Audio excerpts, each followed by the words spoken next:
आज की इस वीडियो में बिहार बोर्ड का क्वेश्चन बैंक सॉल्व करेंगे। चैप्टर है प्रोबेबिलिटी।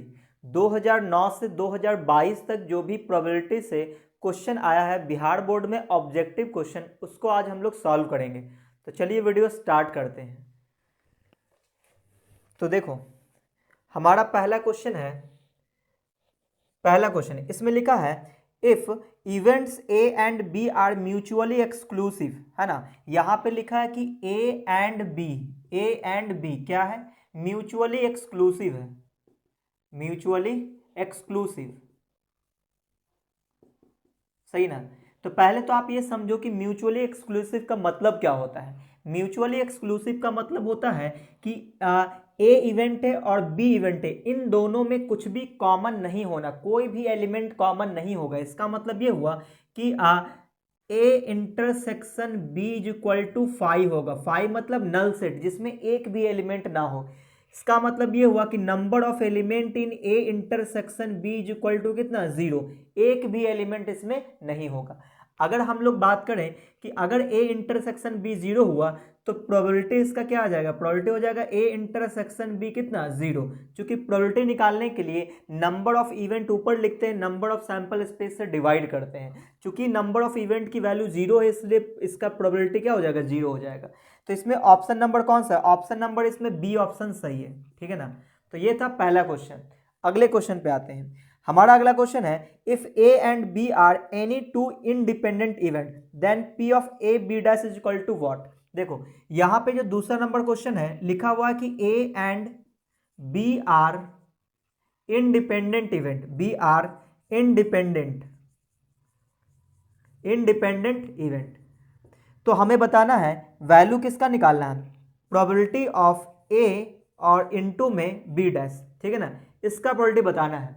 तो पहले तो आप ये समझो कि ये जो इंडिपेंडेंट इवेंट होता है इसका क्या मतलब होता है। इंडिपेंडेंट इवेंट होते हैं, आपको कंडीशन लगाना होता था। कौन सा कंडीशन? वो कंडीशन ये था कि probability of A intersection B is equal to probability of A और इनटू में प्रोबेबिलिटी ऑफ बी। ये था कंडीशन कब? जब ए और बी दोनों क्या रहे? इंडिपेंडेंट इवेंट रहे। तो यहां पे देखो, ये जो इंटरसेक्शन है इसको हम लोग ऐसे भी दिखाते हैं, ए इंटू बी, तो इसको भी लिखेंगे पी ऑफ ए इंटू में पी ऑफ बी। ये कंडीशन कब लगा सकते हैं? जब ए और बी इंडिपेंडेंट हो तब लगा सकते हैं। तो आप लोग ये याद कर लो। तो इसका मतलब probability of A into B dash है, तो इसको लिखेंगे प्रोबेबिलिटी ऑफ ए और इनटू में प्रोबेबिलिटी ऑफ बी डैश, है ना। बी डैश है तो यहाँ पे बी डैश लिखेंगे बस। अब चेक कर लेते ऑप्शन। तो इसमें ऑप्शन नंबर है ए नंबर ऑप्शन सही है ना। इसमें ए नंबर ऑप्शन सही है। चलिए अब हम लोग अगले क्वेश्चन को बढ़ेंगे। तो अब देखो क्वेश्चन नंबर 3 है if A and B are two event such that probability of A given B is equal to probability of B given A not is equal to 0। देखो इसमें गिवन है, गिवन क्या है कि probability of A given B, है ना, A given B is equal to probability of B given A और ये 0 के बराबर नहीं है, ठीक है ना। देन इनमें से कौन सा ऑप्शन सही है? देखो इसमें 4 ऑप्शन दिया हुआ है। A is a subset of B, इसका मतलब होता है A is a subset of B, मतलब ए का हर एक एलिमेंट बी में है और बी में कम से कम एक एलिमेंट ऐसा जो ए में नहीं है। आप ये समझो ए का हर एक एलिमेंट बी में है, ठीक है ना। अच्छा, और A not is equal to B लिखा हो, पहला ऑप्शन ये। दूसरा ऑप्शन है ए बराबर बी। तीसरा ऑप्शन है A intersection B is equal to 5। चौथा है probability of A is equal to probability of B, सही ना। देखते हैं कौन सा ऑप्शन होगा। देखो यहाँ पे क्या बोला गया कि ये दोनों बराबर हैं, तो आपने फॉर्मूला पढ़ रखा है क्या कि probability of A given B हो तो इसका फॉर्मूला होता है प्रोबेबिलिटी ऑफ, इन दोनों का इंटरसेक्शन ऊपर लिखेंगे, probability of A intersection B, ये हम लोग ऊपर लिखेंगे और इसको डिवाइड करेंगे। इसको मैं सही से लिख दूं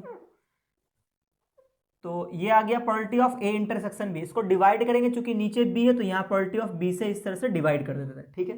ये होता है फार्मूला। तो इसका फार्मूला क्या बनेगा? Probability of B intersection A, ठीक है ना, और अपॉन में प्रोबेबिलिटी ऑफ ए, सही है।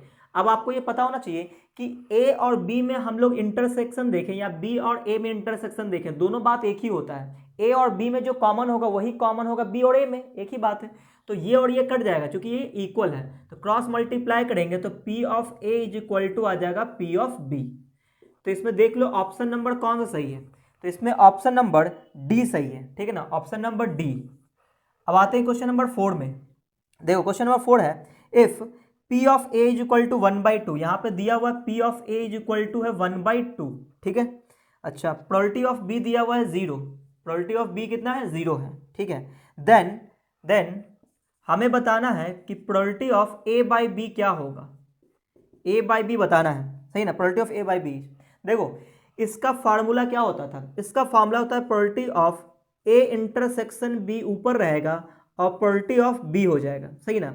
अब आप बोलो सर A इंटरसेक्शन B तो दिया ही नहीं, जरूरत भी नहीं है, क्यों, क्योंकि यहाँ प्रोबेबिलिटी ऑफ B कितना दिया हुआ 0, और किसी भी नंबर को जब हम 0 से डिवाइड करते हैं तो वो नॉट डिफाइंड होता है, या फिर आप अनडिफाइंड कह सकते हो, तो ये नॉट डिफाइंड हो जाएगा क्योंकि नीचे वाला वैल्यू क्या हो जाएगा 0 हो जाएगा, यहाँ पे दिया हुआ है। तो इसमें ऑप्शन नंबर कौन सा होगा, ऑप्शन नंबर डी इसमें सही है। तो आप देखो क्वेश्चन नंबर 5, क्वेश्चन नंबर 5 में है, if P of A is equal to 6/11, P of A दिया हुआ है 6/11, ठीक है, और P ऑफ B दिया है probability of B is equal to 5/11, 5/11, ठीक है, और प्रोबेबिलिटी दिया हुआ है A union B, A union B दिया हुआ 7/11, 7/11, ठीक है। Then probability of A intersection B पूछा जा रहा है, A इंटरसेक्शन B ये क्या होगा, ठीक है ना, ये पूछा जा रहा है, सही है। तो देखो यहाँ पे हमें पता होना चाहिए, एक फार्मूला पता होना चाहिए, क्या, कि हम लोग ये पढ़ रखे हैं कि probability of A union B is equal to होता है probability of A plus probability of B और minus probability of A intersection B। ये फार्मूला हम लोगों ने पढ़ रखा है, ठीक है ना। और यहीं से अगर हम, ये पहला फार्मूला हो गया, दूसरा फार्मूला याद रख लो आप, क्या, कि probability of A intersection B, है ना, तो इसी चीज को उठा के इधर कर दी, इसको उठा के इधर कर देंगे, तो इसका फार्मूला आ जाएगा probability of A plus probability of B minus probability of A union B, ये हो गया इसका फार्मूला। अब देखो इसमें क्या बोला है, प्रोबेबिलिटी ऑफ A दिया हुआ है, B दिया हुआ है और probability of A union B दिया हुआ है। तो देखो प्रोबेबिलिटी ऑफ A दिया है, प्रोबेबिलिटी ऑफ B दिया, probability of A union B दिया हुआ है, तो ये फार्मूला अप्लाई कर देंगे और ये सॉल्व हो जाएगा, A इंटरसेक्शन B आ जाएगा, ठीक है। तो इसी में वैल्यू रख देते हैं, प्रोबेबिलिटी ऑफ A कितना है 6/11, 6/11 प्लस प्रोबेबिलिटी ऑफ B कितना है 5/11 minus probability of A union B क्या है 7/11, ठीक है ना। तो एलसीएम तो 11 आ जाएगा, ऊपर में क्या आएगा 6 + 5 - 7, तो 6 × 5 = 11, 11 में 7 गया 4, तो 7 4 11, 4/11 आ जाएगा। तो इसमें ऑप्शन नंबर कौन सा होगा, ऑप्शन नंबर इसमें ए सही है ना, 5 में जो ऑप्शन नंबर ए सही है। तो आप देखो क्वेश्चन नंबर 6, क्वेश्चन नंबर 6 है, इसमें दिया हुआ प्रोबेबिलिटी ऑफ ए दिया हुआ है, वैल्यू है 3/8 प्रोबेबिलिटी ऑफ ए, और प्रोबेबिलिटी ऑफ बी दिया हुआ है कितना 1/2, 1/2, और एक वैल्यू और दिया probability of A intersection B दिया हुआ है, ठीक है, क्या दिया 1/4, सही ना। ये तीन चीजें दिया हुआ है, तो पूछा क्या जा रहा है probability of A union B पूछा जा रहा है, ठीक है ना, कि इसका वैल्यू क्या आएगा। तो देखो अभी अभी मैंने आपको फॉर्मूला बताया था कि अगर P ऑफ ए दे दे, P ऑफ बी दे दे, और इन दोनों इंटरसेक्शन या यूनियन में से कोई एक वैल्यू दे दे, तो हम लोग दो फार्मूला भी देख चुके हैं। क्योंकि यहाँ पे यूनियन पूछा जा रहा है तो इसका फार्मूला अप्लाई कर देते हैं, ठीक है ना। इसका फार्मूला क्या होता है, इसका फार्मूला होता है P of A plus P of B minus P of A intersection B, इस पर वैल्यू रख देंगे। तो प्रोबेबिलिटी ऑफ ए है 3/8, इसका वैल्यू 1/2 माइनस 1/4, तो एलसीएम क्या आ जाएगा, एलसीएम आ जाएगा 8, ऊपर है क्या आ जाएगा 3, 2 4 जाए 4 आ जाएगा, माइनस 4 2 जाए 2 आ जाएगा, 4 और 3 7, 7 में से 2 गया 5, तो यानी कि 5/8 इसका आंसर होगा, ठीक है ना। तो ऑप्शन नंबर इसमें डी सही है ना, डी नंबर ऑप्शन इसमें सही है। आते हैं क्वेश्चन नंबर 7 पे। देखो क्वेश्चन नंबर 7 है कि if A and B are two independent events, then अगर ए और बी इंडिपेंडेंट है, तो मैंने आपको बोला था कंडीशन याद रख लो कि ए इंटरसेक्शन बी क्या होता है P ऑफ ए और इनटू में P ऑफ बी होता है ना, एकदम रट लो। तो यहाँ पे ऑप्शन नंबर कौन सा होगा, इसमें ऑप्शन नंबर पहला ही सही हो गया है ना, ऑप्शन नंबर इसमें ए सही है, ठीक है। अच्छा 8 नंबर पे आते हैं, क्वेश्चन नंबर 8, इसमें लिखा the probability of an event is 3/7। Then देखो किसी इवेंट की जो प्रोबेबिलिटी दिया हुआ है वो है 3/7 है, ठीक है। अच्छा, then odd against the event is, odd against पूछा जा रहा है ना, ऑड अगेंस्ट है ना, ऑड अगेंस्ट पूछा जा रहा है, ठीक है। Odd, then odd against the event is कितना होगा, ऑड अगेंस्ट पूछा जा रहा है। तो देखो पहले ऑड अगेंस्ट या फिर ऑड इन फेवर आप समझ लो, ठीक है। सुनो, देखो ऑड इन फेवर क्या होता है, odd in favour, odd in favour का मतलब होता है फेवरेबल कंडीशन ऊपर लिखेंगे, favourable bye non favourable, non favourable, ठीक है ना। इसको बोलते हैं ऑड इन फेवर। मतलब ये हुआ कि जिस चीज के होने की संभावना पूछा जा रहा है वो फेवरेबल हो जाएगा, और जो नहीं पूछा जा रहा, जो बच गया, वो नॉन फेवरेबल हो गया, सही ना। जैसे मान लो हमने एक कॉइन को सॉरी एक डाइस को हमने थ्रो किया, ठीक है ना। तो 1 से लेकर के 6 तक में कुछ भी आ सकता है। तो हमने ये बोला कि हमारा फेवरेबल इवेंट है इवन नंबर। हमने बोल दिया कि हमारा इवेंट क्या है, इवन नंबर। तो इवन नंबर हमारे लिए फेवरेबल हो गया। तो इस फेवरेबल में कौन कौन आ जाएगा, 2, 4, 6, ये हमारा फेवरेबल हो जाएगा। तो नॉन फेवरेबल कौन हुआ, 1, 3, 5 जो बच गया, सही ना। तो उम्मीद आप ये समझ गए होंगे फेवरेबल किसको बोलते हैं, नॉन फेवरेबल किसको बोलते हैं। तो ऑड इन फेवर का मतलब होता है फेवरेबल अपॉन नॉन फेवरेबल, लेकिन ऑड अगेंस्ट का मतलब होता है ऑड अगेंस्ट। ऑड अगेंस्ट का मतलब होता है इसका उल्टा, नॉन फेवरेबल, है ना, नॉन फेवरेबल अपॉन फेवरेबल, सही ना। इसी को बोलते हैं क्या, ऑड अगेंस्ट। अब प्रॉब्लम यह है कि आखिर नॉन फेवरेबल और फेवरेबल को कैसे पहचानेंगे। तो एक चीज आप ध्यान रखना, जो पूरा सैंपल स्पेस होता है, तो फेवरेबल प्लस नॉन फेवरेबल दोनों को ऐड कर दे तो टोटल सैंपल स्पेस के बराबर हो जाएगा। जैसे मैंने अभी भी एग्जांपल दिया आपको, क्या कि अगर मैंने डाइस थ्रो किया तो हम इवन नंबर आने की क्या संभावना है, तो जो इवन नंबर हुआ वो हमारे लिए फेवरेबल हो गया, और जो इवन नंबर से जो बच गया वो क्या हो गया, नॉन फेवरेबल हो गया। और आपको भी पता है कि जो इवन नंबर है और इवन नंबर के बाद जो बच गया, उन दोनों को ऐड कर देंगे तो टोटल का टोटल सैंपल स्पेस के बराबर आ जाएगा। इसका मतलब ये हुआ कि जब हम लोग प्रोबेबिलिटी निकालते हैं तो फेवरेबल को ऊपर रखते हैं और टोटल को नीचे लिखते हैं। तो जो नीचे टोटल लिखते हैं वो क्या है, फेवरेबल और नॉन फेवरेबल का ही एडिशन है, सही ना। तो यहां पे देखो इसने बोला क्या कि प्रोबेबिलिटी किसी इवेंट का है 3/7। तो इसका मतलब ये हुआ कि ये जो 3 है वो हो गया फेवरेबल हो गया, सही ना। और ये जो 7 है इसके अंदर फेवरेबल और नॉन फेवरेबल ऐड है। तो इसमें से हम लोग क्या बोलेंगे कि 3 तो इसमें फेवरेबल हो गया, तो इसमें नॉन फेवरेबल कितना होगा, तो नॉन फेवरेबल इसमें 4 होगा, सही ना। तो अब यहां बताओ ऑड अगेंस्ट का मतलब क्या हुआ, कि ऑड अगेंस्ट का मतलब नॉन फेवरेबल ऊपर लिखेंगे यानी कि 4 हो जाएगा ऊपर, और फेवरेबल नीचे लिखेंगे। फेवरेबल कितना है, 3 है, तो यहाँ पे 3 हो जाएगा, सही ना। तो अब यहाँ पे चेक करते हैं कि ऑप्शन कौन, अच्छा इसको रेशियो के फॉर्म में लिखा है, इसको हम लिख सकते हैं 4:3। तो इसमें ऑप्शन नंबर हो जाएगा पहला ही ऑप्शन इसमें सही हो गया, सही ना। तो ये हो गया पहला ऑप्शन करेक्ट, सही है। तो उम्मीद है आपको ये ऑड इन फेवर और ऑड अगेंस्ट समझ में आया होगा, ठीक है। तो आप देखो क्वेश्चन नंबर 9, क्वेश्चन नंबर 9 में है a pair of dice are rolled, the probability of obtaining an even prime number on each die is. Even prime number हमारे लिए फेवरेबल हो गया, वो नंबर ऑफ इवेंट हो जाएगा। तो आप ये बताओ जब हम लोग 2 डाइस को रोल्ड करेंगे तो पेयर में चीजें आएगा, जैसे 1 1 1 2 1 3 इस तरह से चीजें आएगा। अब यहाँ कंडीशन ये बोला गया है कि इवन प्राइम नंबर होना चाहिए दोनों के दोनों। इसमें लिखा हुआ है क्या, a pair of dice are rolled, the probability of obtaining an even prime number on each die, दोनों डाई पे इवन प्राइम नंबर आना चाहिए। तो आपको पता होगा कि इवन प्राइम नंबर इसमें सिर्फ एक ही हो जाएगा जो है 2।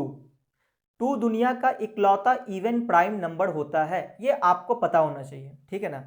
तो इसका मतलब ये हुआ कि जब हम लोग 2 डाइस को रोल करेंगे तो 36 नंबर ऑफ सैंपल स्पेस हो जाएगा, है ना। Total number of sample space कितना होगा, 36, 6 और 6 36 हो जाएगा टोटल। तो जब हम लोग प्रोबेबिलिटी निकालेंगे तो 36 को नीचे लिख देंगे टोटल को, और ऊपर में नंबर ऑफ इवेंट हो जाएगा। तो इसमें इवन प्राइम नंबर कितने पे आएगा, सिर्फ एक ही पे आएगा, 2 ही सिर्फ इवन प्राइम नंबर होता है, तो एक ही नंबर ऑफ इवेंट आ जाएगा, तो ऊपर में आ जाएगा 1। तो ये हो गया इसका आंसर, यानी कि 1/36 आंसर होना चाहिए, तो इसमें ऑप्शन नंबर ए सही है। ठीक है, अब आते हैं क्वेश्चन नंबर 10 पे। देखो क्वेश्चन नंबर 10 में दिया हुआ है कि P ऑफ ए दे दिया है, कितना P ऑफ ए दिया है 10 में 3/8। ठीक है, और प्रोबेबिलिटी ऑफ बी दिया हुआ है इसमें 1/3, और एक चीज दिया हुआ है कि probability of A intersection B दिया 1/4। ठीक है, ये तीन चीजें दिया हुआ, then probability of A dash intersection B dash, ये पूछा जा रहा है। ठीक है ना, तो इस क्वेश्चन को बनाने के लिए आपको डिमॉर्गन्स लॉ आना चाहिए, जो क्लास 11th के सेट थ्योरी में पढ़े थे। नहीं पढ़े थे कोई बात नहीं, मैं आपको बता दे रहा हूं, वो ध्यान सुनो। अगर आपके सामने ऐसा हो ए डैश इंटरसेक्शन बी डैश, या फिर आप ऐसे समझो कि इसको अभी मिटा लेते हैं ना, क्लास 11th में आपने क्या पढ़ा था वो सुनना।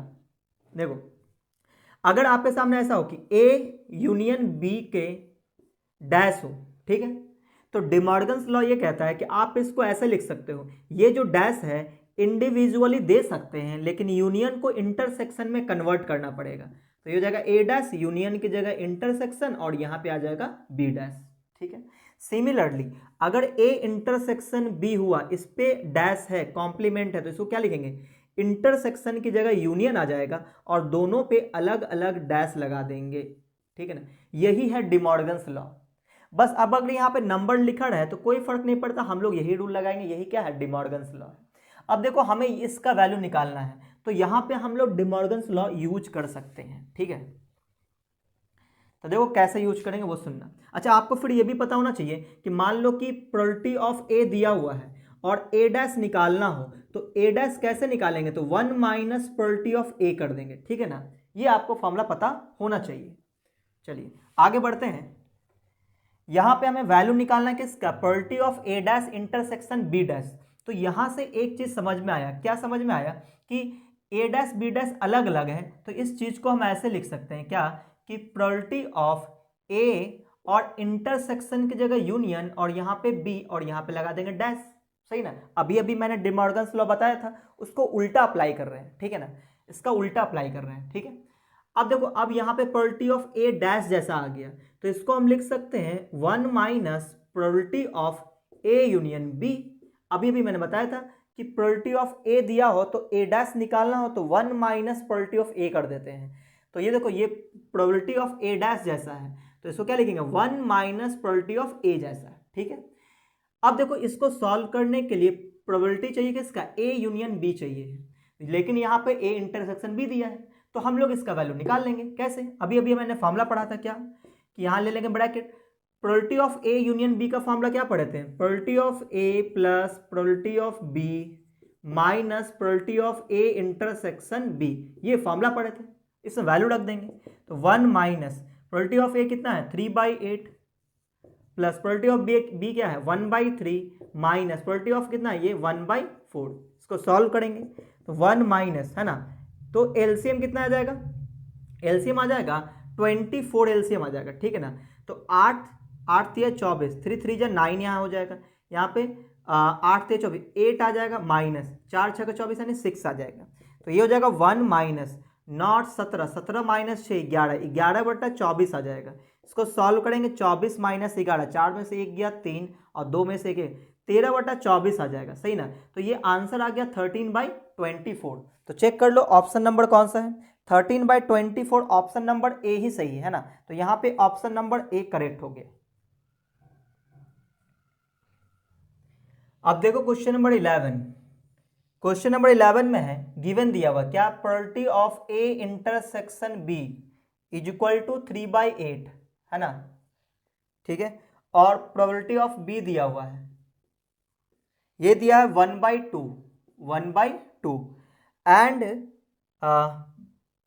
एंड पी ऑफ ए दिया हुआ है ना, प्रोबेबिलिटी ऑफ ए दिया हुआ है 1/4, ठीक है 1/4।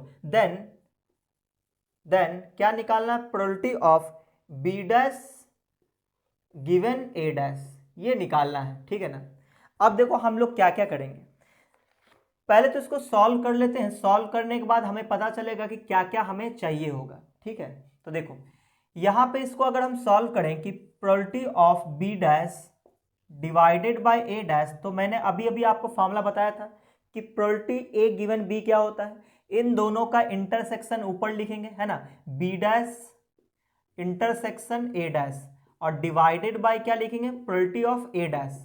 ठीक है ना, ये इसका फार्मूला हो गया। अच्छा, अब यहाँ पे ये जो बी डैश ए डैश है इसमें डिमॉर्गन्स लॉ लगा सकते हैं। वो क्या कहता है कि जो इंटरसेक्शन है आप उसके जगह यूनियन ले लो, यहाँ पे बी लिख लो, यहाँ पे ए लिख लो, इस पे क्या लगा दो, डैश लगा दो, और divided by probability of A dash हो जाएगा। ठीक है, अच्छा अब यहाँ पे इसको सॉल्व करेंगे तो ये जो डैश लगा इसको लिख सकते हैं 1 minus probability of B union A. अच्छा, बी यूनियन ए हो या ए यूनियन बी एक ही बात होता है। प्रोबेबिलिटी ऑफ ए डैश कैसे लिखेंगे, 1 माइनस पी ऑफ ए लिख देंगे। सही है, अब देखो यहाँ पे बी यूनियन ए तो दिया नहीं है, तो हम लोग बी यूनियन ए का फार्मूला लिख देंगे। ठीक है ना, तो फार्मूला क्या होता है, तो 1 माइनस पी ऑफ ए की वैल्यू पता है कितना, पी ऑफ ए 1/4 है, तो यहाँ पे 1/4 हो जाएगा, इसमें वैल्यू रख देंगे 1 माइनस, यहाँ ब्रैकेट लेंगे, इसका फार्मूला होता है P of B plus P of A minus probability of B intersection A. अब आपको ये पता होना चाहिए कि बी इंटरसेक्शन ए हो या ए इंटरसेक्शन बी एक ही बात है। तो यहाँ देखो ए इंटरसेक्शन बी दिया हुआ है, ए इंटरसेक्शन बी 3/8, तो यहाँ 3/8 आ जाएगा, बाकी सबका वैल्यू दिया हुआ है तो रख दो, आप इसको सॉल्व कर दो। देखो नीचे वैल्यू कितना आ जाएगा, 4 में से 1 या 3 यानी कि 3/4 आएगा। ठीक है ना, ऊपर की बात करें तो 1 माइनस प्रोबेबिलिटी ऑफ बी कितना होगा, बी दिया हुआ है 1/2, तो ये हो जाएगा 1/2 प्लस, अब प्रोबेबिलिटी ऑफ ए कितना दिया 1/4, फिर माइनस में क्या करना है 3/8। ठीक है, अब इसको सॉल्व कर लेते हैं। तो देखो सॉल्व करने पे नीचे तो 3/4 है ही, नीचे हमारा 3/4 तो है ही, यहाँ पे आ जाएगा 1 माइनस। ठीक है ना, एलसीएम कितना आ जाएगा, तो 2 4 8, एलसीएम आ जाएगा 8, ऊपर कितना आ जाएगा, और 2 4 जा 8 यानी कि 4 आ जाएगा प्लस में, 4 2 जो 8 यानी कि 2 आ जाएगा, और माइनस में ये आ जाएगा 3। ठीक है, इसको और सॉल्व करेंगे तो देखो ये 4 चला जाएगा ऊपर, फिलहाल अभी एक लाइन और बढ़ा लेते हैं, तो 3/4 ऊपर में क्या आ जाएगा 1 माइनस 4 और 2 6, 6 में से 3 गया 3 यानी 3/8 आ जाएगा। ठीक है, इसको थोड़ा और सॉल्व कर लेते हैं तो ये वैल्यू निकल के आएगा 8 में से 3 गया 5 यानी 5/8, तो ऊपर से आ जाएगा 5/8 और ये उल्टा होकर मल्टीप्लाई हो जाएगा यानी कि 4/3, तो 4 दूनी 8 यानी कि आंसर आ जाएगा 5/6। तो 5/6 इसका आंसर होना चाहिए। ये है हमारा क्वेश्चन नंबर 11, तो ऑप्शन नंबर इसमें डी हो जाएगा, है ना, डी नंबर ऑप्शन में 5/6 है।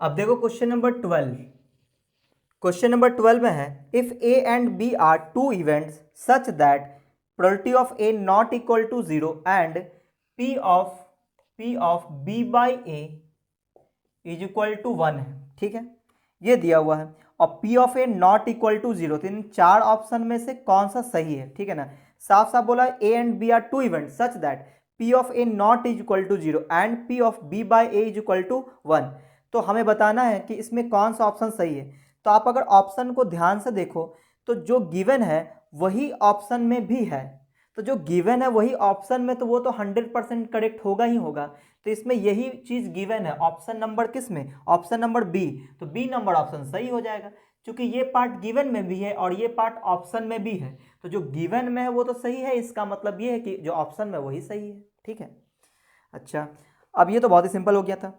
अब क्वेश्चन नंबर 13 की बात करते हैं, तो देखो क्वेश्चन नंबर 13 इसमें दिया हुआ है, क्वेश्चन नंबर 13 में कि P of A is equal to 3/8, P of A is equal to 3/8 और P of B is equal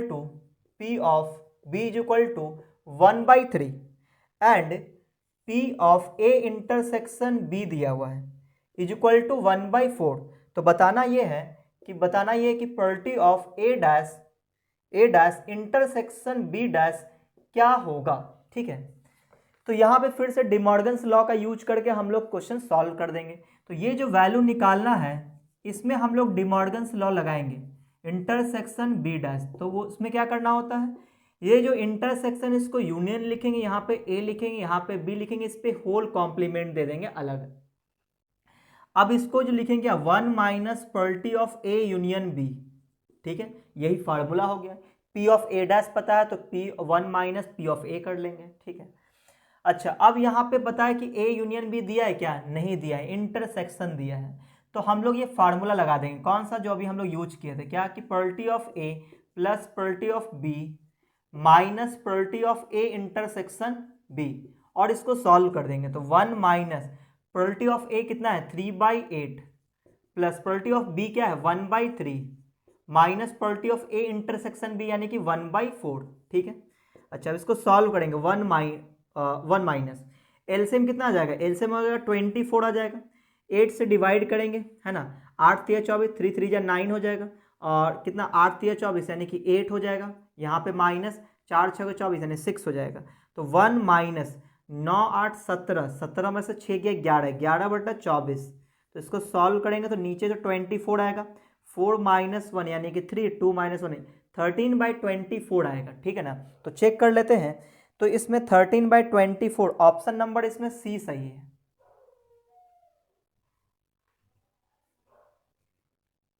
तो अब देखो क्वेश्चन नंबर 14, क्वेश्चन नंबर 14 है, इसमें दिया हुआ P of A is equal to 3/8, फिर दिया है P of B 1/2 and P of A intersection B, A intersection B कितना है 1/4, ठीक है ना, ये वैल्यू गिवन है। तो बताना ये है कि probability of A dash divided bye B dash, यानी A dash given B dash, इसकी प्रोबेबिलिटी बताना है, ठीक है ना। तो फिर से वो उसी टाइप का क्वेश्चन आ गया है ना, इसको हम लोग फॉर्मूला अप्लाई करेंगे। तो probability A dash upon B dash का फॉर्मूला क्या होगा, इन दोनों का इंटरसेक्शन ऊपर लिखेंगे, इंटरसेक्शन B डैश, और divided by probability of B dash. जो फार्मूला होता है कंडीशनल प्रोबेबिलिटी के, वो हमने अप्लाई कर दिया। अब देखो ऊपर में ऐसा लग रहा है कि डिमॉर्गन्स लॉ लगेगा, तो डिमॉर्गन्स लॉ अप्लाई करते हैं। तो यहाँ लिखेंगे P और यहाँ लिखेंगे A, इंटरसेक्शन की जगह यूनियन B, और इस पे लगा देंगे डैश, और ये P ऑफ B डैश तो है ही। अब यहाँ पे इसको थोड़ा और सॉल्व करेंगे, इसको लिखेंगे 1 minus P of A union B। अब प्रॉब्लम ये कि A यूनियन B नहीं, इंटरसेक्शन दिया हुआ है, ठीक है ना। तो यहाँ पे फॉर्मूला अप्लाई कर देंगे, ठीक है। तो फॉर्मूला क्या कहता है, 1 माइनस, यहाँ ब्रैकेट लेंगे तो P of A plus P of B minus probability of A intersection B। बस, अब ये जो P ऑफ B डैश है, इसको 1 माइनस P ऑफ B लिख सकते हैं, ठीक है। अब सभी की वैल्यू पता है तो हम यहाँ पर रख देंगे, 1 की जगह 1 minus bracket, P of A की वैल्यू 3/8, फिर प्लस P ऑफ B की वैल्यू 1/2, फिर minus probability of A intersection B 1/4, और 1 माइनस P ऑफ B 1/2 है, ठीक है। जब इसको सॉल्व करेंगे तो नीचे तो 1/2 आ जाएगा, है ना, 1/1 में से 1/2 घटाएंगे 1/2 ही आएगा।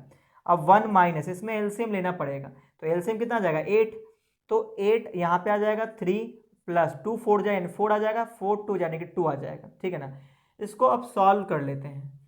तो यहाँ पे जब सॉल्व करेंगे तो नीचे तो 1/2 ही आएगा, और ऊपर आ जाएगा 1 माइनस नीचे रहेगा 8, ऊपर आ जाएगा 4 और 3 7, 7 माइनस 2 यानी कि 5 आ जाएगा, ठीक है। इसको सॉल्व करेंगे तो 8 माइनस 5 यानी कि 3/8, तो ऊपर से आ जाएगा 3/8, और ये उल्टा होकर मल्टीप्लाई हो जाएगा यानी कि 2/1 आ जाएगा। तो 2 4 जा 8 यानी कि आंसर आएगा 3/4। तो ये इसका आंसर हो गया। तो चेक कर लेते हैं ऑप्शन नंबर, ये था क्वेश्चन नंबर 14, तो 3/4 यानी कि ऑप्शन नंबर सी सही है। तो अब देखो क्वेश्चन नंबर 15, क्वेश्चन नंबर 15 है ना, if A and B are two events such that P of A not equal to 0 and P of B by A is equal to 1, P of B by A is equal to 1, तो इसमें से कौन सा option सही है ये पूछा जा रहा है, ठीक है ना। तो आप जरा ध्यान से सुनो, देखो इसका फार्मूला क्या होता है, इसका फार्मूला होता है कि B इंटरसेक्शन A ले लेंगे और divided bye P of A कर देंगे, I इज इक्वल टू कितना 1। इसका मतलब ये हुआ कि P of B intersection A is equal to, cross multiply करेंगे तो ये P ऑफ A के बराबर हो जाएगा। तो आप अगर नोटिस करो कि B और A इन दोनों में जब कॉमन लिया गया तो वो प्रोबेबिलिटी ऑफ A के बराबर आ गया। इसका मतलब ये हुआ कि बी का हर एक एलिमेंट ए के अंदर है, नहीं उल्टा हम लोग बोल सकते हैं ए का हर एक एलिमेंट बी में है। ए का देखो आप ऐसे समझो कि यहाँ पे ये मैंने वेन डायग्राम लिया है, ठीक है ना, ये हमने ले लिया किसको, बी को, ये बी है और इसके अंदर हमने ए डाल दिया इस तरह से, ठीक है ना, ए। तो अगर मैं आपसे पूछूं कि बी और ए में क्या कॉमन है, क्योंकि इंटरसेक्शन का मतलब कॉमन होता है, तो बी और ए में यही वो एरिया है जो कॉमन है, जो ए में भी है और बी में भी है। तो आप बोलोगे कि यहाँ पे जब हम लोग बी इंटरसेक्शन ए निकालेंगे तो वो ए के बराबर हो जाएगा, ठीक है। तो इसका मतलब ये हुआ कि आप ये कह सकते हो कि ए सेट का हर एक एलिमेंट बी में है। तो इस बात को ये बोलना पड़ेगा कि ए जो है वो सबसेट है किसका, बी का। ऐसे दिखाते हैं सबसेट का ऑप्शन कि ए का हर एक एलिमेंट बी में है, तभी ये किसके बराबर आया होगा, बी पी ऑफ ए के बराबर आया होगा। तो इसमें ऑप्शन नंबर कौन सा हो जाएगा, A is a subset of B. Option number इसमें सी हो जाएगा, है ना, सी नंबर ऑप्शन सही।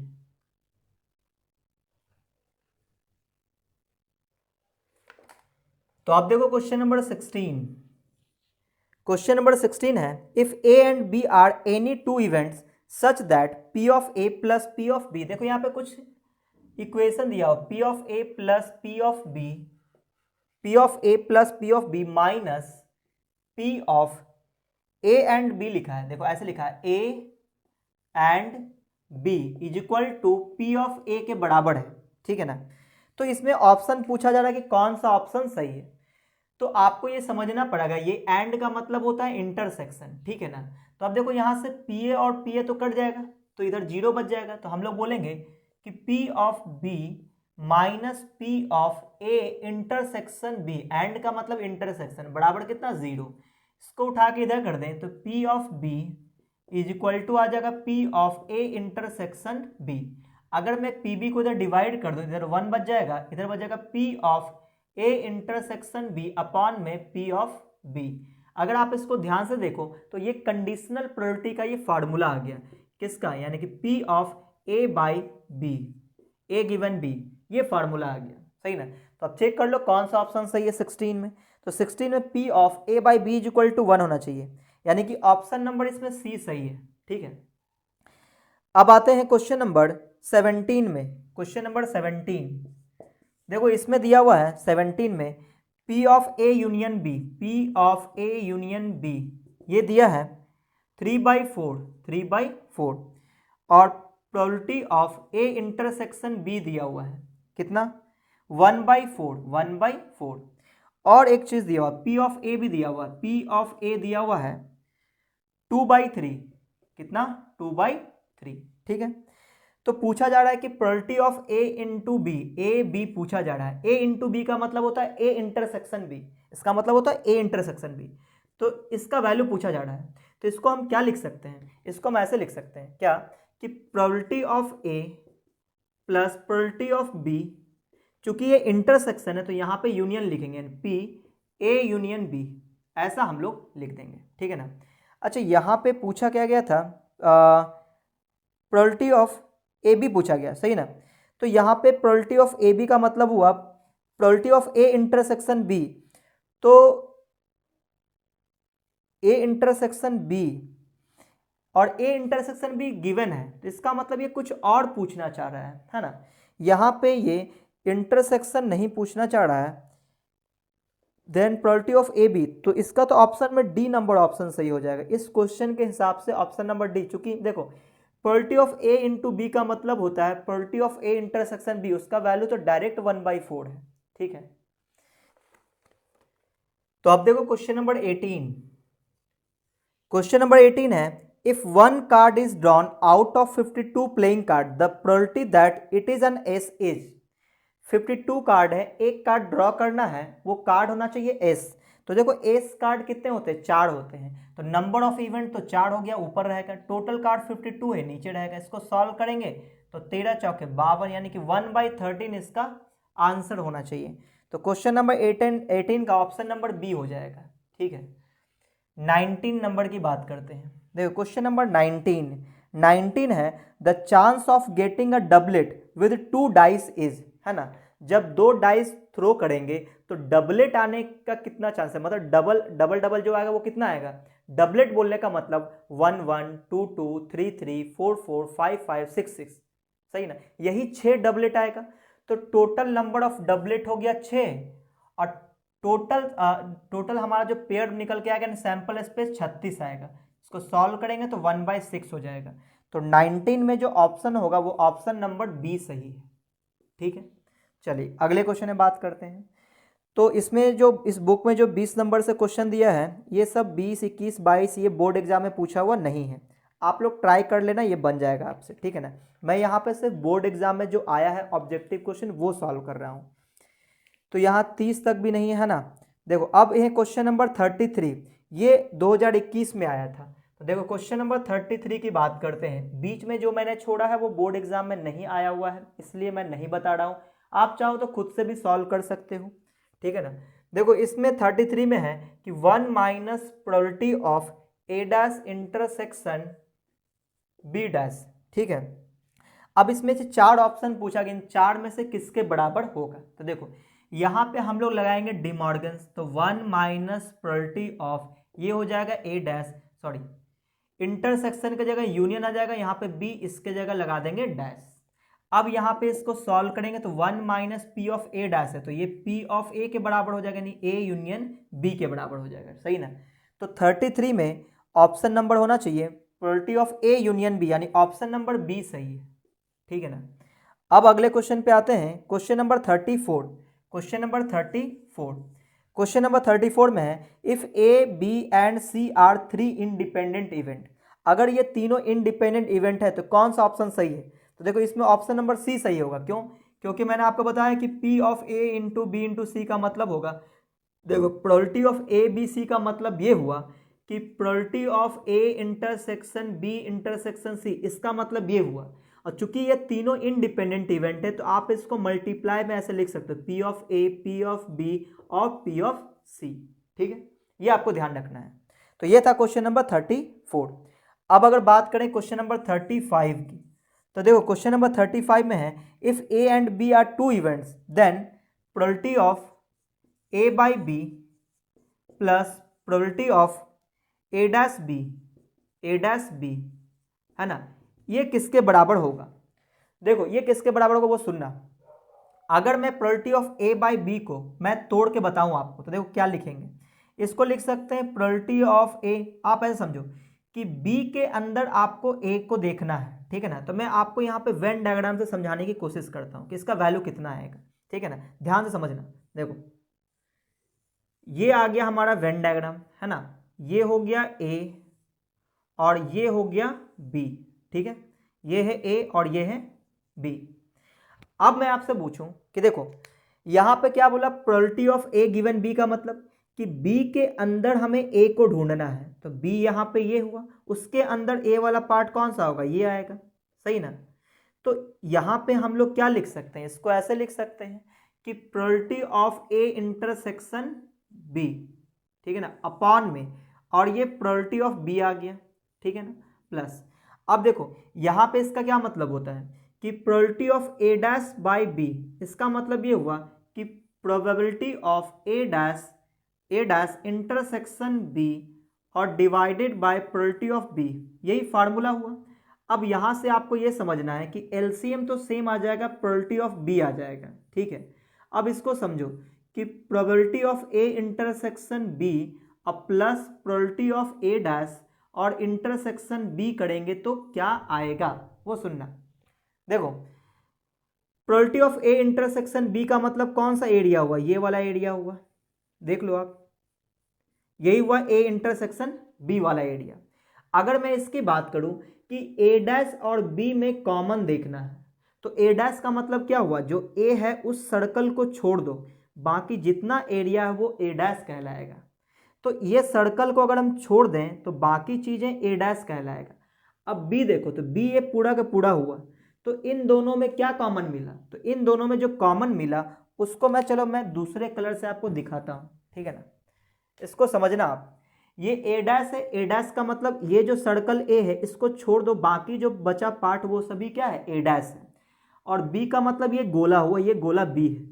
तो इन दोनों में इंटरसेक्शन लेना मतलब कॉमन लेना है। तो आप ध्यान से देखो, यही वाला एरिया कॉमन आया है, जो मैं ब्लू से कलर कर रहा हूँ वही ये बता रहा है।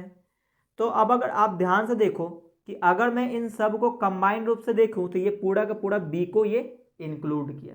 इन दोनों को मिलाने पर हमें क्या मिला? हमें मिला प्रोबेबिलिटी ऑफ बी। क्या मिल गया? प्रोबेबिलिटी ऑफ बी मिल गया, और नीचे तो ऑलरेडी प्रोबेबिलिटी ऑफ बी है, तो इन दोनों को डिवाइड कर देंगे तो क्या आ जाएगा? 1। तो इसका आंसर आएगा 1। तो इसमें जो ऑप्शन नंबर है हम लोग सॉल्व करें तो क्वेश्चन नंबर 34, ऑप्शन नंबर इसमें बी सही है, ठीक है ना। कौन सा ऑप्शन? बी नंबर ऑप्शन इसमें सही है। आपको ये ध्यान रखना है कि probability of A plus probability of A dash हमेशा 1 होता है। होने की और ना होने की दोनों का जो संभावना का जो सम है वो हमेशा 1 रहेगा।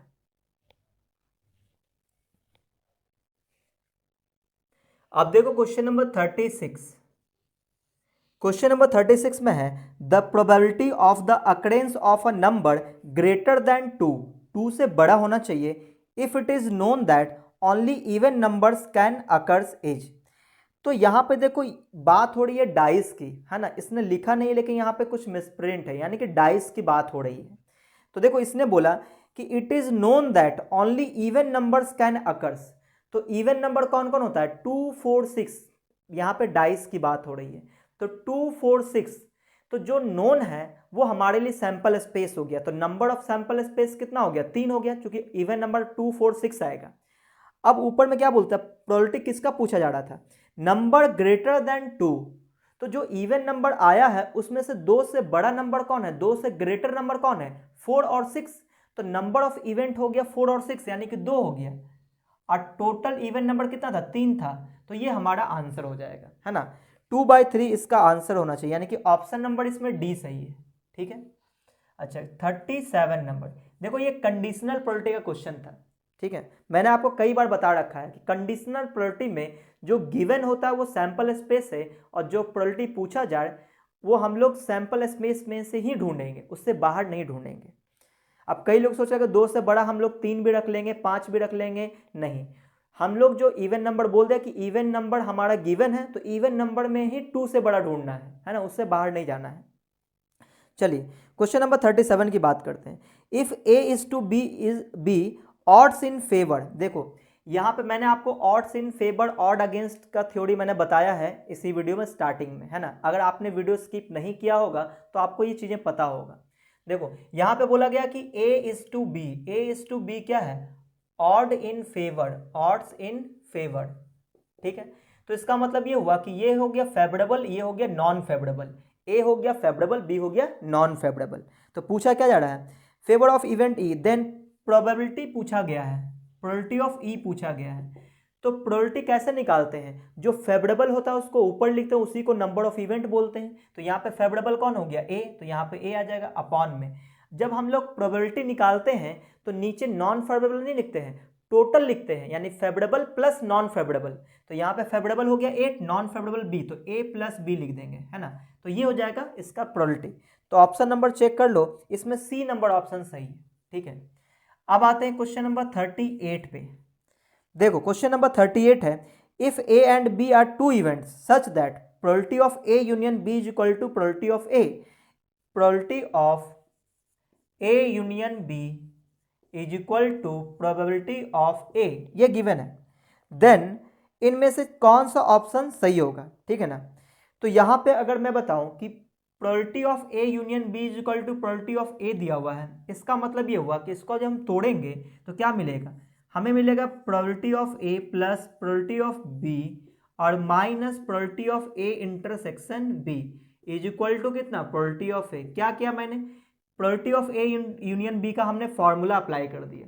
अब देखो प्रोबेबिलिटी ऑफ ए और ये कट जाएगा, तो यहाँ पे क्या बच जाएगा? Probability of B minus probability of A intersection B equal to कितना? 0। अब इसको उठा के इधर कर देते हैं, तो probability of B is equal to probability of A intersection B, ये जो माइनस में था इधर आ गया तो प्लस में। अब ऐसा लग रहा है इसको डिवाइड कर देंगे तो ये कंडीशनल प्रोबेबिलिटी आ जाएगा, तो इधर 1 बच जाएगा, इधर डिवाइड कर देंगे तो probability of A intersection B upon में प्रोबेबिलिटी ऑफ बी आ जाएगा। इसको आप ध्यान से देखो तो ये कंडीशनल प्रोबेबिलिटी है, तो इसको क्या लिखेंगे? Probability of A given B, है ना, इसी का ये फार्मूला आ गया। तो इसमें ऑप्शन नंबर कौन सा हो जाएगा? इसमें ऑप्शन नंबर सी सही है ना। इस बुक में ऑप्शन नंबर ए दिया है जो कि गलत है, ठीक है ना, तो आप सही कर लेना, इसमें ऑप्शन नंबर सी सही है। चलिए अब हम लोग क्वेश्चन नंबर 39 की बात करते हैं। तो देखो क्वेश्चन नंबर 39 के लिए मैंने स्टार्टिंग में ही बता दिया था, अगर आपने वीडियो स्किप नहीं किया होगा तो पहले ही बता दिया था मैंने। म्यूचुअल एक्सक्लूसिव का मतलब कि ए और बी में कुछ भी कॉमन नहीं होगा, मतलब उसका जो ए और इंटरसेक्शन बी का जो प्रोबेबिलिटी होगा वो जीरो होगा। तो यहाँ पे लिखा है कि probability of A intersection B is equal to zero if the event A and B are, किसका, अगर मान लो कुछ दिया हुआ है आपको, क्या probability of A intersection B is equal to zero दिया हुआ है, तो आपको क्या बोलना पड़ेगा कि जरूर ए और बी क्या रहा होगा, म्यूचुअली एक्सक्लूसिव रहा होगा। म्यूचुअली एक्सक्लूसिव का मतलब ए और बी में कुछ भी कॉमन नहीं जाएगा, तो ए और बी में नंबर ऑफ एलिमेंट जीरो हो जाएगा, तभी probability of A intersection B zero होता है। तो इसका मतलब अगर ये कंडीशन गिवन है तो जरूर ए एंड बी क्या रहा होगा, आर म्यूचुअली एक्सक्लूसिव रहा होगा, है ना, म्यूचुअली एक्सक्लूसिव, ये आपको याद रखना है। तो इसमें ऑप्शन नंबर कौन सा हो जाएगा, ऑप्शन नंबर बी सही हो जाएगा, है ना, म्यूचुअली एक्सक्लूसिव होला ऑप्शन सही है। तो अब देखो क्वेश्चन नंबर 40, क्वेश्चन नंबर 40 में है कि प्रोबेबिलिटी ऑफ ए दिया हुआ है, प्रोबेबिलिटी ऑफ ए कितना है 3/8, ठीक है, प्रोबेबिलिटी ऑफ ए 3/8। अच्छा ये जो 40 नंबर क्वेश्चन है, ऐसा क्वेश्चन हम लोग ऑलरेडी सॉल्व कर चुके हैं, है ना, जहाँ तक हमें याद है कि अभी अभी हमने ऐसा क्वेश्चन सॉल्व किया है, ठीक है, कि प्रोबेबिलिटी ऑफ ए इंटरसेक्शन में probability of A by B निकालना है। अच्छा उसमें ए डैश बी डैश निकालना था, कोई बात नहीं, मैं इसको सॉल्व कर देता हूँ। देखो प्रोबेबिलिटी ऑफ बी, देखो क्वेश्चन बार बार रिपीट कर रहा है ना, बस डेटा थोड़ा सा चेंज करके, तो इसका मतलब क्वेश्चन बैंक आपको जरूर बनाना चाहिए, है ना। तो probability of A intersection B ये सभी गिवन है, कितना है 1/4। तो पूछा क्या जा रहा है कि probability of A by B बताइए क्या होगा, यानी कि कंडीशनल प्रोबेबिलिटी पूछा गया है, ठीक है। तो इसका तो फार्मूला होता है क्या कि probability of A intersection B upon में प्रोबेबिलिटी ऑफ बी, यही फार्मूला होता है, इसको अप्लाई कर देंगे। तो ए इंटरसेक्शन बी की वैल्यू 1/4 है और प्रोबेबिलिटी ऑफ बी दिया 1/2, तो इसको सॉल्व करेंगे तो 1/4 इंटू में ये हो जाएगा 2/1, तो ये हो जाएगा 1/2, इसका आंसर हो जाएगा। यानी क्वेश्चन नंबर 40 में ऑप्शन नंबर बी सही है, ठीक है ना, ऑप्शन नंबर बी। बात करते हैं 41 की। तो क्वेश्चन नंबर 41 में लिखा है if A and B are two independent event then, देखो पहली चीज तो आप याद रखो कि अगर ए और बी इंडिपेंडेंट इवेंट है तो ए डैश और बी ये भी इंडिपेंडेंट होगा, ए बी डैश ये भी इंडिपेंडेंट होगा, ए डैश बी डैश ये भी इंडिपेंडेंट होगा, तो ये आपको ध्यान रखना है। तो देखो ऑप्शन नंबर क्या है, पहला ऑप्शन है कि और प्रोबेबिलिटी ऑफ ए और इनटू में बी डैश, ठीक है, और यहाँ पे दिया हुआ कि पी ऑफ ए और इनटू पी ऑफ बी, तो ये गलत हो गया क्योंकि पी ऑफ ए इंटू में पी ऑफ बी डैश होना चाहिए था, तो ए नंबर ऑप्शन तो गलत हो गया। अच्छा दूसरे पे बात करें, हाँ ये दूसरा सही हो गया जी, दूसरा है कि ए और बी डैश लिखा हुआ है, तो ये होगा probability of A into of probability of B dash होगा, ठीक है ना, तो ये ऑप्शन सही हो गया। देखो ऑप्शन नंबर बी इसमें सही है क्वेश्चन नंबर 41 का। अच्छा 42 की बात करते हैं, क्वेश्चन नंबर 42, ये आपको ध्यान होना चाहिए क्या कि अगर ए और बी इंडिपेंडेंट इवेंट है तो ए बी डैश भी इंडिपेंडेंट होगा, ए डैश बी भी इंडिपेंडेंट होगा, ए डैश बी डैश भी इंडिपेंडेंट होगा, और चूंकि ए और बी डैश भी इंडिपेंडेंट हो गया तो P of A into P of B dash इसका कंडीशन हो जाएगा, ठीक है। 42 नंबर में इसमें लिखा है if A and B are two independent event, फिर से इंडिपेंडेंट इवेंट का क्वेश्चन आ गया और इसमें बोला कि P of A intersection B किसके बराबर होगा, तो आप बताओ किसके बराबर होगा, दोनों का मल्टीप्लाई कर देंगे, पी ऑफ ए इंटू में पी ऑफ बी, यही कंडीशन होता है, सही ना। तो इसमें ऑप्शन नंबर कौन सा हो जाएगा 42 में P of A into P of B, यानी ऑप्शन नंबर ए सही हो जाएगा इसमें, ठीक है। क्वेश्चन नंबर 43 की बात करते हैं। 43 देखो 43 में तो फॉर्मूला पूछ दिया गया, if S be the sample space and E be the event then probability of E क्या होगा, तो आपने ये क्लास 10th में भी पढ़ा होगा क्या कि नंबर ऑफ इवेंट हम लोग ऊपर रखते हैं और नंबर ऑफ सैंपल स्पेस हम लोग नीचे रखते हैं, तो ऑप्शन नंबर कौन सा सही है, ऑप्शन नंबर इसमें ए सही हो गया, है ना, ये क्लास 10th वाला क्वेश्चन था समझो आप। अच्छा अगला क्वेश्चन है, अगला है 44 नंबर। देखो 44 में बोला है if A B and C are three event independent of each other then P of, अच्छा इनडिपेंडेंट इवेंट है तो आप बताइए कि P of A intersection B intersection C किसके बराबर होगा। चूंकि ये तीनों इंडिपेंडेंट है तो आप तीनों को ऐसे मल्टीप्लाई कर दो, चूंकि यही इसका कंडीशन होता है, किसका, इंडिपेंडेंट इवेंट का ये कंडीशन होता है। तो ये हो जाएगा इसका सही आंसर। तो इसमें चेक कर लो, ऑप्शन नंबर होगा डी नंबर ऑप्शन, है ना, ऑप्शन नंबर डी इसका सही है। बात करते हैं 45 की, क्वेश्चन नंबर 45। अब देखो 45 में दिया हुआ है P of B A intersection B then P F A union B पूछा गया है, तो इसको हमें सॉल्व करना पड़ेगा। तो देखो यहाँ पे पूछा गया P ऑफ A दिया हुआ, P ऑफ A कितना दिया है 3/8, ठीक है। P ऑफ B दिया है 1/2 and P of A intersection B दिया हुआ है, P of A intersection B 1/4। तो पूछा जा रहा है कि P A यूनियन B क्या होगा। तो देखो P A यूनियन B निकालने के लिए हमें फार्मूला अप्लाई करना पड़ेगा। क्या होता है फार्मूला, P ऑफ A, और P ऑफ A का मान कितना 3/8, तो यहाँ डायरेक्ट लिख देते हैं 3/8 प्लस P ऑफ B उसका वैल्यू 1/2, फिर क्या होता है minus P of A intersection B यानी कि 1/4। इसको सॉल्व करेंगे तो एलसीएम 8 आ जाएगा, यहाँ पे आ जाएगा 3 प्लस 2 4 जा 8 यानी ऊपर आ जाएगा 4 माइनस 4 2 यानी कि 2 आ जाएगा। तो 4 3 7 में से 2 गया 5 यानी कि 5/8 इसका आंसर होना चाहिए। क्वेश्चन नंबर 45 का 5/8 यानी कि ऑप्शन नंबर बी सही है।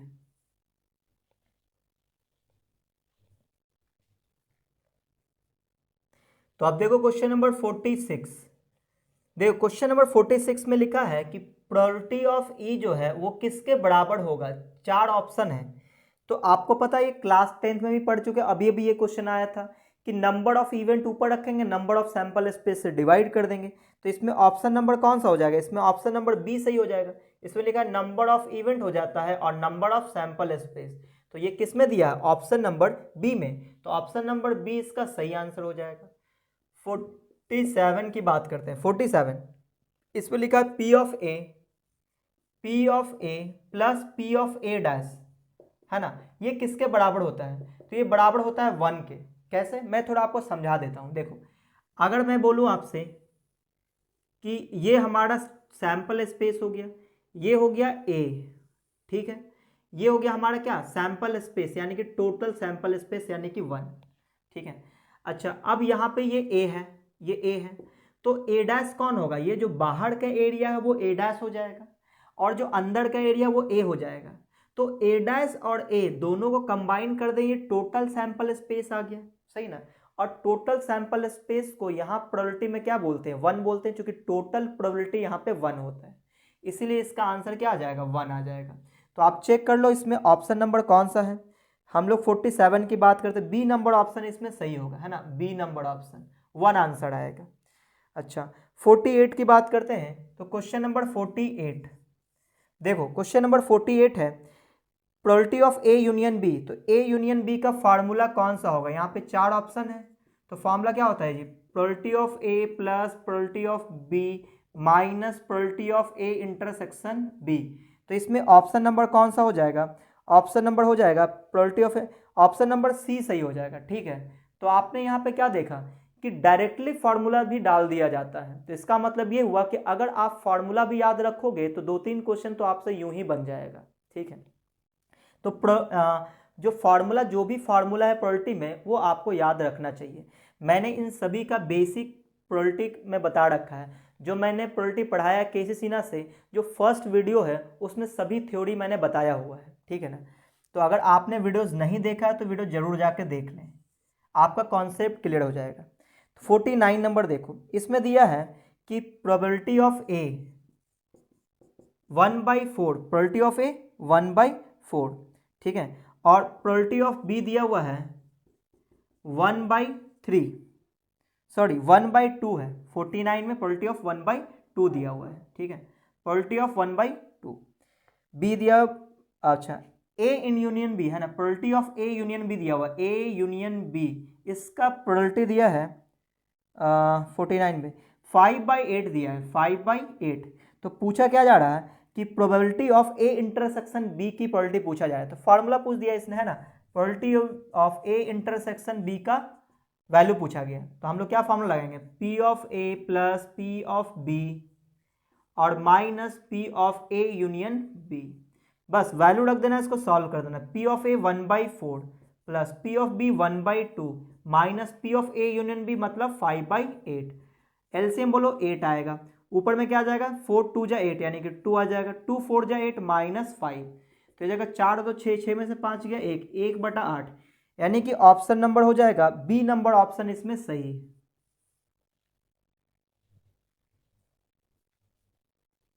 तो अब देखो क्वेश्चन नंबर 50।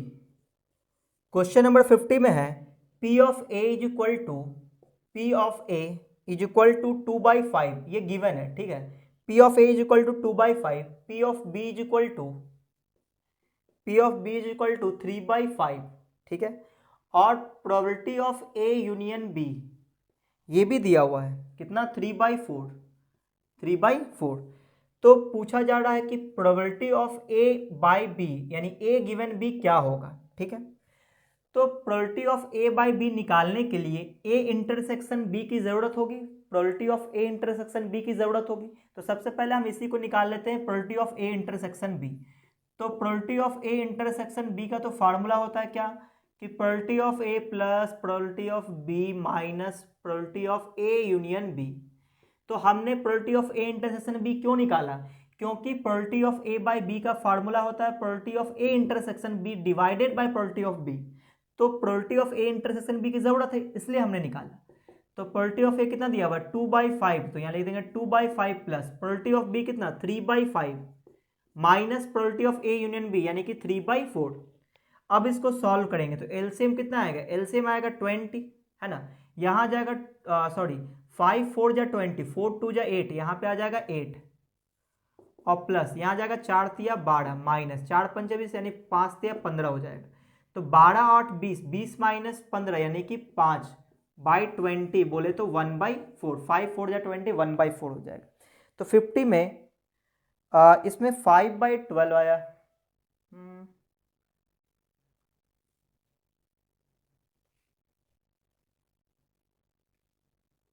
अच्छा, यहाँ पे हमने निकाला है अभी probability of A intersection B, सही ना। हमें तो मेनली निकालना है probability of A by B निकालना है ना, और हम लोग probability of A intersection B निकाल के ऑप्शन चेक कर रहे थे, है ना। तो ये गलती आप लोग नहीं करना। इसका फॉर्मूला होता है probability of A intersection B divided by probability of B। तो देखो इसका वैल्यू आया हुआ कितना 1/4 और प्रोबेबिलिटी ऑफ B दिया हुआ कितना 3/5। इसको सॉल्व करेंगे तो 1/4 इंटू 5/3 कितना जाएगा 5/12 यानी कि ऑप्शन नंबर इसमें हो जाएगा ए नंबर ऑप्शन इसमें सही है। लास्ट क्वेश्चन 51 2018 में आया हुआ था। 51 नंबर क्वेश्चन, इसमें लिखा है A dash and B dash are independent event. अगर A dash B dash independent है तो कौन सा ऑप्शन सही होगा। तो देखो सब में लिखा हुआ कि probability of A dash B dash, अगर ए और बी इंडिपेंडेंट है तो ए डैश बी डैश भी इंडिपेंडेंट होगा, ठीक है ना। यहाँ वैसे बोल भी दिया कि A dash B dash independent है, तो जरूर इसका वैल्यू आना चाहिए पी ऑफ ए डैश और into of P of B dash. यही कंडीशन होता है अगर A dash B dash independent हुआ तो। अब चेक कर लो इसमें कौन सा ऑप्शन सही है, तो इसमें ऑप्शन नंबर सी सही है ना, ऑप्शन नंबर सी। तो ये हुआ कंप्लीट आज का वीडियो, यानी कि जो भी प्रोबेबिलिटी से ऑब्जेक्टिव क्वेश्चन आया था बिहार बोर्ड्स में वो सभी मैंने सॉल्व कर दिया। तो आपको अगर ये वीडियो अच्छा लगा तो वीडियो को आप लाइक कर दें, अपने दोस्तों में शेयर कर दें, और अगर आप चैनल में पहली बार आए हो तो चैनल को सब्सक्राइब करके बेल आइकन जरूर दबा दें ताकि जैसे मैं कोई नया वीडियो डालूंगा आपको नोटिफिकेशन मिलता रहेगा।